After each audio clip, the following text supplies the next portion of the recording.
Di balik kabut tipis yang tak pernah benar-benar hilang dari punggung Gunung Batu Karu, ada satu jiwa yang duduk diam. Ia tidak bicara, ia tidak bergerak, ia hanya mendengarkan. Angin berbicara padanya. Akar-akar tua memberi petunjuk. Bintang-bintang membisikkan waktu. Namanya, Maha. Ia pernah manusia, mungkin. Atau mungkin bukan lagi. Dunia di bawah berubah. Anak-anak tak lagi berlarian di ladang, mereka sibuk menatap layar. Orang-orang tak lagi mencari kedamaian di pura. Mereka mencarinya dalam notifikasi dan gaji bulanan. Dan Maha yang selama ribuan tahun tidak pernah butuh apapun, kini merasa ada yang hilang.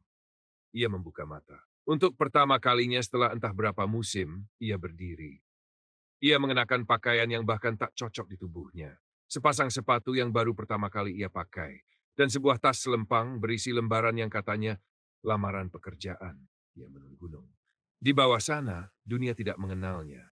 Ia duduk di antara keramaian, mengantri, menunggu giliran, mengisi formulir, menjawab pertanyaan yang tak ia pahami dengan senyum datar. Kenapa ingin jadi tenaga administrasi? Ia tak menjawab. Tapi dalam pikirannya, ia hanya mengingat satu kalimat dari ibu warung kemarin. Kalau udah ASN, hidup stabil. Dan Maha ingin stabil. Sekolah itu kecil. Kursi kayu, papan tulis masih berkapur, suara ayam kadang-kadang terdengar dari balik jendela. Ia mulai bekerja, mencatat, menghitung, mengelola apa yang disebut dana bos. Ia tidak mengeluh. Ia hanya belajar. Diam-diam perlahan-lahan. Dan setiap malam ia pulang ke kos sederhana. Lalu menatap langit. Langit yang sama seperti ribuan tahun lalu, tapi kini lebih sunyi.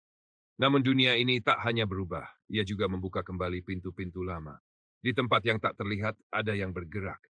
Sekte-sekte yang dahulu dikubur dalam doa mulai bangkit dari bayang-bayang. Mereka menyusup dalam kesibukan. Mereka memakai wajah manusia, dan mereka tahu Maha telah turun. Dan Maha tahu, waktunya belum selesai. Malam itu ia berdiri di halaman sekolah. Semua sudah tidur. Angin membawa aroma dupa dari rumah-rumah warga. Di tangannya tergenggam batu kecil. Batu yang bersinar lembut, seolah menyapa. Masih ada yang harus dijaga. Dan dari balik kegelapan, suara langkah mendekat. Maha menatap. Matanya tak lagi seperti milik manusia. Dan dunia pun tahu. Penjaga lama telah kembali.